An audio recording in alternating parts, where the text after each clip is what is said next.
आपको पहले तो मुबारक हो, मेरा ख्याल है दोनों पैनलिस्ट भी इस बात के ऊपर, बाकी जो आपके अलावा दोनों मेहमान हैं वो इस बात पे मुत्तफिक हैं कि आपको मुबारकबाद देनी है, वज़ीर-ए-आज़म के साथ अब आप काम करेंगे सर। लेकिन जिम्मेदारियां जहाँ बढ़ी हैं तो फिर आपकी जवाबदेही भी बढ़ गई है, और वो ये है कि क्या तलाल चौधरी साहब का बयान दुरुस्त है कि जिसमें वो कहते हैं कि जी कोई ऑपरेशन नहीं करेंगे, अली अमीन गंडापुर साहब का बयान दुरुस्त है कि जिसमें वो कहते हैं इजाज़त ही नहीं देंगे तो आप ऑपरेशन कहाँ से करेंगे, और फिर उमर अयूब साहब ने इब्तदाई जो गुफ्तगू की है, मेरा ख्याल है कोर्ट के बाहर थे वो, तो उन्होंने कहा कि जी ऑपरेशन मसले का हल नहीं है, बातचीत मसले का हल है, यहाँ दिए तो सब यहाँ तक मुत्तफिक है। लेकिन उन्होंने कहा कि सलामती कमेटी का इजलास गैर मौसर रहा, तो सर क्या इजलास गैर मौसर भी था कि जिसके अंदर किसी चीज़ का फैसला नहीं हो सका?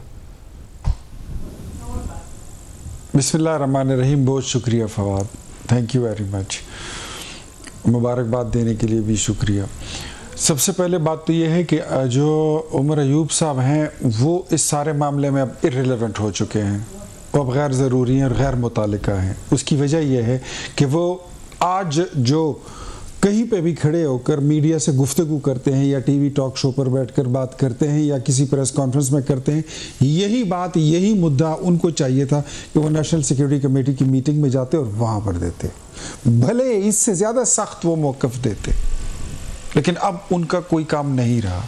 अब वो गैर मुतालिका हो चुके हैं और गैर ज़रूरी हो चुके हैं, लिहाजा आप अपना मुँह बंद ही रखें तो बेहतर है।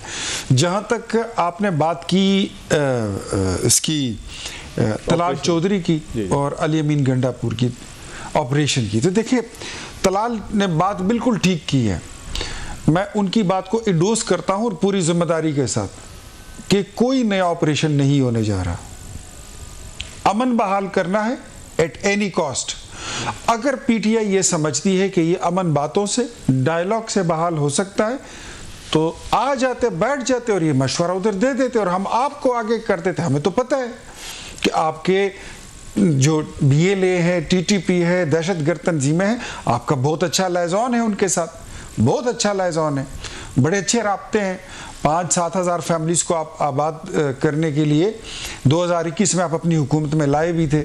आपके सिटिंग वज़ीर आला को 50 करोड़ रुपए उस वक़्त फिर उनको अपनी तावान भी देनी पड़ी जान बख्शी के लिए, महमूद खान को, और ये फ्लोर ऑफ द हाउस मैंने उनसे क्वेश्चन भी किया था और वो मेरा जवाब तस्दीक या तरदीद किए बगैर वहाँ से उठ के वो चले गए थे। तो आपको तो, आपके तो बड़े अच्छे ताल्लुकात हैं, तो ये ताल्लुकात आप सिर्फ इसलिए इस्तेमाल ना करें कि आप किसी दहशतगर्द तंजीमों से अपने मुखालिफिन को मरवाने के लिए कोई एजेंडा बनाएं। ज़िंदगी और मौत तो वैसा भी अल्लाह के हाथ में है, लेकिन अगर आप ये ताल्लुकात पाकिस्तान की सलामती के लिए इस्तेमाल करें तो ज़्यादा बेहतर होगा, पाकिस्तान में अमन के लिए इस्तेमाल करें तो ज़्यादा बेहतर होगा। तो फिर ये दोहरा मायार क्यों है? जब बनू में अमन जरगा होता है तो वज़ीर आला जो नंबर लेने के लिए वहाँ पर पॉइंट स्कोरिंग करने के लिए वहाँ पहुँच जाते हैं, और आज जब अमन की बात हो रही है तो आपका मौक़िफ़ कुछ और है। आप कहते हैं कि नहीं, इनको नेशनलिटी देते पाकिस्तान तहरीक इंसाफ उस इजलास में शरीक नहीं हुई कि जहाँ पर जो है वो इस तमाम फैसले के हवाले से डिस्कशन होनी थी, तो क्या उनको हम रेलिवेंट करार दे देंगे सिर्फ इस बुनियाद पे कि वो किसी इजलास में नहीं आए? कोई बहुत सारे मामला हो सकते हैं, रेलिवेंट तो नहीं हो सकते ना सर, लोगों ने वोट तो उनको दिए हैं ना। फवाद, मैं कौन हूँ और आप कौन है कि हम ये फैसला करें कि हम उनको कहें कि आप इरेलेवेंट हैं? उन्होंने खुद अपने किरदार से इंसान ज़रूरी और गैर ज़रूरी होता है। तहरीक इंसाफ ने खुद, अब जो उन्होंने, जिनका एक्शन था, मुझे बताइए क्या BLA ने जो जाफर एक्सप्रेस का वाक़या हुआ है, जो लोगों को वहाँ पे कत्ल किया गया, जिन लोगों को अगवा किया गया, स्टेट की बदनामी की गई, तो क्या ऐसे वक्त पर फार्म 47 की रट लगाना, इलेक्शन की बातें करना, मेरे कैदी को छोड़ दो, कैदी नंबर 804 को रिहा कर दो, ये कर दो, वो कर दो, वो आएगा तो करेंगे, वो नहीं होगा तो नहीं करेंगे, आप समझते हैं क्या एक सीरियस रवैया था? ये एक जिम्मेदाराना रवैया हो सकता था? I think PTI is at the height of their irresponsibilities. Tehreek Insaf अपनी गैर जिम्मेदारियों की इंतहा को पहुंच चुकी है, जहां पर वो इलेक्शन की बातें तो छोड़ ही दें कि ये फार्म 47 है, किसका मैंडेट असली है, किसका जली है। ये तो 2013 में भी ये लोग यही कहते रहे, 2018 में भी हम यही कहते रहे, 2024 में भी यही बात है, ये चलती रहेगी। लेकिन जहां इस कौम के बच्चों का जवानों का खून बहता है, जहां पर मुल्क की बदनामी होती है, किसी ट्रेन को अगवा किया जाता है और उस वक्त BLA और इंडिया एक ज़बान एक बोली बोल रहे होते हैं, बैक आवाज़ और एक जान होकर, उस वक्त तहरीक इंसाफ को खुद को अलग नहीं करना चाहिए था उनसे, पाकिस्तान की सियासी जमातों के साथ नहीं बैठना चाहिए था, पार्लियामेंट में नहीं आना चाहिए था। मैं तो इतना ही कह रहा हूँ। और अगर ये आते, इनका कद और बढ़ता। भले ये कहते कि ऑपरेशन मत करो, भले ये कहते कि हम कोई पुरतशद्दद रास्ता नहीं लेते, भले यही कह देते कि हमने डायलॉग का रास्ता लेना है और हम इन्हीं को कह देते कि आप आगे हो जाओ, अगर कोई प्रोग्रेस ना निकली दोबारा नेशनल सिक्योरिटी कमेटी की मीटिंग बुला लेंगे। ठीक हो गया इख्तियार साहब। अली बुखारी साहब, इख्तियार वली साहब के 2-3 बड़े पॉइंट बड़े अहम हैं। वही कहते हैं कि रेलिवेंसी आप खुद पैदा करते हैं सियासत में कि जब आप शामिल नहीं होते। मेरा ख्याल है कि मैं ठीक समझा और यही बात थी इख्तियार वली साहब की। तो यहाँ तक तो सर पॉइंट ठीक है, लेकिन सर एक कमेटी के अंदर आप शरीक ना हो और उसके बाद में आप उसके ऊपर तबसरे करें तो बेहतर नहीं था कि उसका पार्ट बनकर आप ज़्यादा बेहतर तरीके से अपनी आवाज़ पहुंचा पाते, उन तमाम लोगों तक पहुंचा पाते कि जिन्होंने आपको वोट दिया, उन तमाम लोगों से बात कर पाते कि जिनसे आपको शिकवा शिकायत है या जो किसी फैसले की तरफ लेकर जाते हैं चीज़ों को। बिस्मिल्लाहिर्रहमानिर्रहीम, अल्लाहुम्मा सल्ली अला मुहम्मद व आले मोहम्मद। बहुत शुक्रिया फवाद आपका। देखिए फवाद, ऐसी बात नहीं है। ये जिस सिक्योरिटी कौंसिल के इजलास की बात कर रहे हैं उसकी अपनी अफादियत क्या है। सबसे पहली बात तो ये है कि इतना बड़ा इशू हुआ बगैर ऑल पार्टीज कॉन्फ्रेंस बुलाए हुए, जो कि हमने ऐलान किया और अभी हम बुलाएंगे इंशाल्लाह ऑल पार्टीज कॉन्फ्रेंस। इन्होंने एक सलामती कौंसिल का इजलास बुला लिया। अच्छा, उस इजलास के अंदर क्या वो लोग मौजूद थे, स्टेक होल्डर्स थे जिनके हलकों में ये चीजें हुई? क्या वहां की रिप्रेजेंटेशन मौजूद थी? क्या इनके अपने लीडर जो कबूतर उड़ा रहे हैं बैठ के घर में, मियां नवाज शरीफ साहब मौजूद थे? क्या उसके अंदर इंटीरियर मिनिस्टर जिसके कंधों पे सारी जिम्मेदारी है, इंटीरियर मिनिस्टर, मैं किसी मशीरान वगैरह की बात नहीं कर रहा हूँ, जिन्होंने कुछ अर्सा कबल खड़े होकर मीडिया पे कहा था कि ये तो एक SHO का काम है, जिसके साथ CM बलूचिस्तान भी खड़े हुए थे, पीपल्स पार्टी के मौजूद थे। क्या आप आसिफ अली जरदारी जो प्रेसिडेंट ऑफ पाकिस्तान है, जिसको कहते हैं कि जी ये 6 सूबों की इकाई है और ये पाकिस्तान की उसका सिंबल का सिंबॉलिकली बैठे हुए उनका नाम है, वो शामिल थे? क्या फॉरेन मिनिस्ट्री का कोई रोल नजर आया पिछले 1.5 सालों में आपको? क्या फॉरेन ऑफिस का कोई एलामिया नजर आया आपको? सबसे इंपॉर्टेंट चीज तो ये है, फॉरेन ऑफिस एंड दाखिला ऑफिस, उन दोनों की तरफ से रिजल्ट क्या है? 0।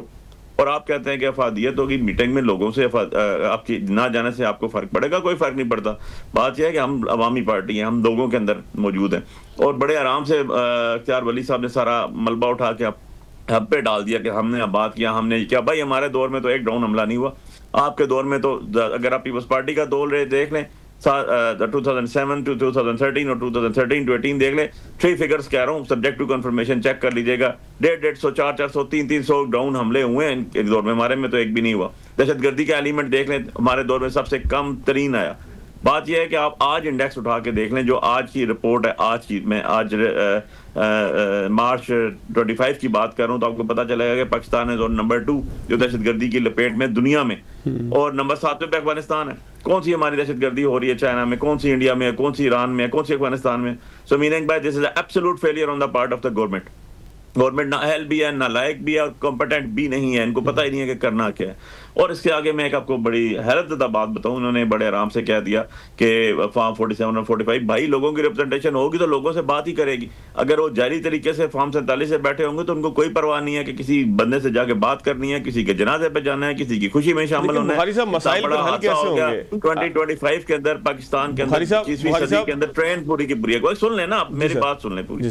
21वीं सदी है, आपको 100 साल पहले जाके कहीं नजर आएगा किसी मुल्क में ट्रेन पूरी की पूरा हुआ? बहुत बड़ा हादसा है, बहुत बड़ा सान्या है। और दहशतगर्द तो दहशतगर्द है, उसका कोई और आइडेंटिटी नहीं है सिवाय इसके कि वो दहशतगर्द है। लेकिन जो लोग बगैर हथियार के यहाँ आते हैं उनको ही मार मार के आप बुड़गस निकाल देते हैं यार, उनको प्रेस क्लब के सामने मारते हैं आप। कौन बात करेगा? बात करने में कोई एतराज है? दुनिया सारी में बात ही की जाती है और हमेशा जो आपके ऑपरेशंस होते हैं वो वहां कामयाब होते हैं फवाद जहां पर अवाम आपके साथ खड़ी होती है।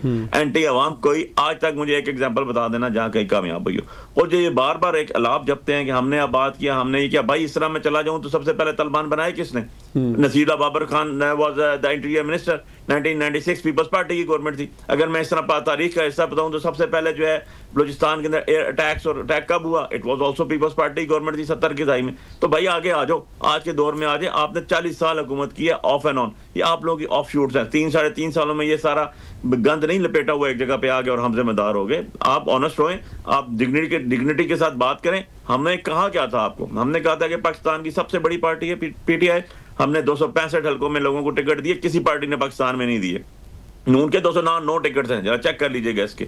और इसके बाद हमने हर हल्कों में इलेक्शन लड़ा, हमारी रिप्रेजेंटेशन मौजूद है, हम पूरे पाकिस्तान की रिप्रेजेंटेशन मौजूद है। आप बुलाते, आप इमरान खान साहब को शामिल करते, उनके ऊपर लोगों का फेथ है, वो लोगों के मकबूल लीडर हैं, इसमें क्या बुराई थी। नवाज शरीफ साहब जब यहाँ से बाहर भाग के चले गए थे, बाहर बैठे हुए थे, तो प्राइम मिनिस्टर होता था शहबाज शरीफ, और हफ्ते में 2 चक्कर लगाता था जाके पूछने के लिए। और आज आप वो खुद शामिल नहीं है। क्या कर रहे हैं, लाहौर के पुराने सकाफती उसको सही कर रहे हैं। यार खुदा का खौफ करें, आपने तो इस सिक्योरिटी कमेटी का भी बुड़गस बना के रख दिया। इतने बड़े इशू को आपने नॉन सीरियस अंदाज में कर दिया कि आपके अपना इंटीरियर मिनिस्टर ही बीच में कोई नहीं है, आपके फॉरेन मिनिस्ट्री की इनपुट आउटपुट जीरो है इसके ऊपर। आपका फॉरेन मिनिस्टर जो है अफगानिस्तान जाता नहीं है, जहां पर आप बार बार कहते हैं कि वहां से दहशतगर्दी हो रही है। भाई जाओ ना, फॉरेन मिनिस्ट्री का काम है ना, फॉरेन ऑफिस का काम है ना। आपने पॉलिसी बनानी है ना, एक पॉलिसी डिस्कस करनी है ना आपने। क्या आपने उन लोगों को बुलाया जो वहां के स्टेक होल्डर्स थे, जिनके हलकों में ये चीजें हो रही हैं? क्या महमूद खान चकजई साहब ने जाना वहां गवारा किया? नहीं। क्या अख्तर मेंगल साहब ने जाना गवारा किया? नहीं। क्या वहां के जो लोग यहाँ आके बैठे रहे, जिनको आपने मारा, जिन पे पर्चे दिए, जो निहत्ते लोग थे प्रेस क्लब में आके अपनी शिकायत का इजाला करने आए थे, उनसे बात की? नहीं। तो भाई किस चीज की फिर आपने सिक्योरिटी ये बना लिया, इजलास बुला लिया और वहां पर एलामिया जारी कर लिया? इस तरह चीजें नहीं चलती ना, इस तरह तो पॉजिटिविटी फवाद नहीं हो सकती ना। आपको खुद तो सीरियसनेस शो करनी चाहिए ना। आप खुद को आपको बैठा दिया, आप फार्म 47 के बैठे हुए हैं, सारे जहां को पता है। यार बैठ तो गए हो ना, तो अब कम से कम से अपनी एक वर्थ तो शो कर दो, अपनी पोटेंशियल तो शो कर दो। मैं दोबारा अपना एक ये तो शो कर दो कि यार हम सारे मुल्क को आगे लेके जाना चाहते हैं। मैं सर दोबारा आपकी तरफ भी आऊंगा, है नहीं है। मैं सर दोबारा भी आपकी तरफ आऊंगा। कादिर मंदोखेल साहब, सर 2 बड़ी अहम बातें आ गई हैं। एक तो गवर्नमेंट की कॉम्पिटेंसी, सिक्योरिटी कमेटी की गैर फालियत, या वो कहते हैं कि जी अली बुखारी साहब की गुफ्तगू से जो अखज़ हुआ है कि इसकी रेलिवेंसी बनती नहीं है, और बिल्कुल दुरुस्त बात की है उमर अयूब साहब ने, गैर मौसर किस्म का इजलास रहा है। फिर साथ ही उन्होंने पीपल्स पार्टी के ऊपर भी एक चार्जशीट की है कि जी तालिबान के बनाने से लेके बलूचिस्तान ऑपरेशन तक ये भुट्टो साहब ने किया, और उसके बाद जो है बेनज़ीर भुट्टो साहबा ने किया। तो क्या मुत्तफ़िक़ हैं आप इन तमाम चीज़ों से सर? अगर पीटीआई के रहनुमाओं की गुफ्तगू से फॉर्म 47-45 निकाल दे, इनके पास और गुफ्तगू ही नहीं होगी। नंबर 1 बात। दूसरी बात ये कि क्या पीपल्स पार्टी पे ये इल्जाम लगा रहे, क्या तालिबान इस्लामाबाद की मरगला पहाड़ियों तक नहीं आए? क्या पीपल्स पार्टी के ही दौर तक जो तालिबान को वहां धकेला और पूरे मुल्क को साफ किया? क्या हमारी कायद बेनजीर भुट्टो को तालिबान ने हमसे जुदा नहीं किया, कत्ल नहीं किए? ये कम है। 18 अक्टूबर को 200 से ज्यादा हमारे जाले शहीद नहीं हुए, 600 से ज्यादा हमारे ओवरऑल जाले जो है ना वो शहीद हो चुके हैं मुख्तलिफ बम धमाकों में। तो ये सारी सबूत नहीं है, आप अपनी बात कर रहे हैं। आपका गंडापुर साथ सर झुकाए बैठा हुआ था वहां पे सलामती कमेटी के इजलास में, बाहर आके भड़के मार रहे हैं, वो कोई ऑपरेशन नहीं होगा। ओ भाई ये बात तो आपने पहले भी की थी, ऑपरेशन नहीं होने दूंगा। वो तो हो रहा था, अभी भी हो रहा है, आगे भी होगा। किसको खुश करने के लिए बातें कर रहे हो?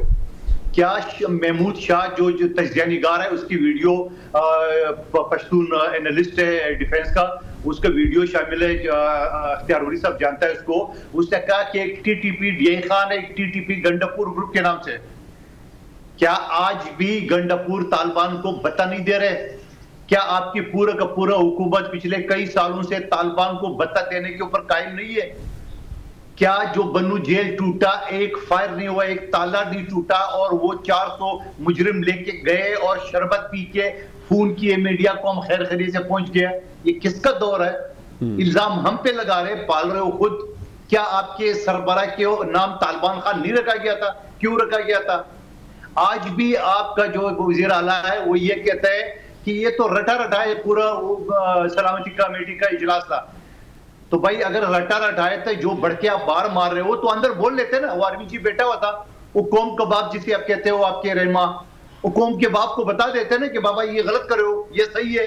वहां तो सर झुकाए बैठे थे, बाहर आके बढ़के मार रहे थे।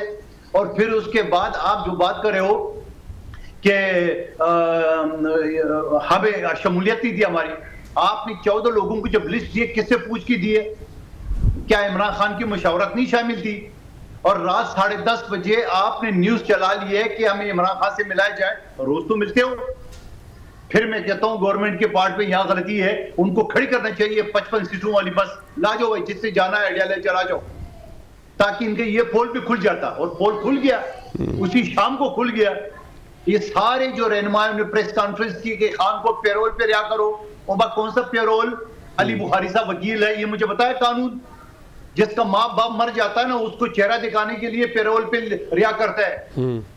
सियासी सौदाबाजी के लिए पेरोल और नहीं होता है। और फिर कौन सा पेरोल? जो आप जेल में हुआ पेरोल मांग रहे हो। जब आप वज़ीर आज़म थे, जब आप बड़ी पार्टी के सरबराह थे, उस वक्त तो किसी कमेटी में, सलामती कमेटी में आप शमूलियत नहीं करते थे, इस वजह से कि आपको पीपल्स पार्टी के और नून लीग के चेहरे नहीं देखने थे। अब जब जेल के सलाखों में बंद है तो किसी तरीके से बहाना ढूंढ रहे हैं कि मुझे बाहर निकालो। आपकी मुज़ाकराती कमेटी का वन पर एजेंडा था कि खान को रिहा करो। आपके रऊफ हसन साहब का कहना था कि एग्जीक्यूटिव ऑर्डर के जरिए रिहा कर दो। ओ भाई, आपके शंदाना गुलजार और शहरियार अफरीदी कह चुके हैं खान है तो पाकिस्तान है। भाई खुदा का वास्ता, कौन सी जमहूरियत, कौन से सियासत, कौन से पॉलिटिक्स कर रहे हैं आप? आपने मुझे एक बात बता दे, आप जो बात कर रहे हो, क्या यही महमूद खान चकज़ई को आपने धोखा नहीं दिया, जिसने कहा कि मैं सियासी लोगों से मुज़ाकरात करूंगा? आपने खुडे लगा लिए। क्या अख्तर मेंगल साहब के साथ आपने मुआहिदा नहीं किया था जो आपने धोखा दिया? क्या एमक्यूएम के साथ मुआहिदा करके धोखा नहीं दिया? क्या मंजूर पश्तून जो साहब जो पीटीएम का सरबराह है, उसके साथ आपने मुआहिदा नहीं किया 11 अक्टूबर का कि हम 2 महीने के अंदर कानून साजी करेंगे? क्या मौलाना को आपने धोखा नहीं दिए? जो मुज़ाकराती टीम हुकूमत के साथ है, मौलाना को आपने साइड पे कर दिए। चीफ जस्टिस से मुलाकात के लिए मौलाना को साइड पे कर लिए।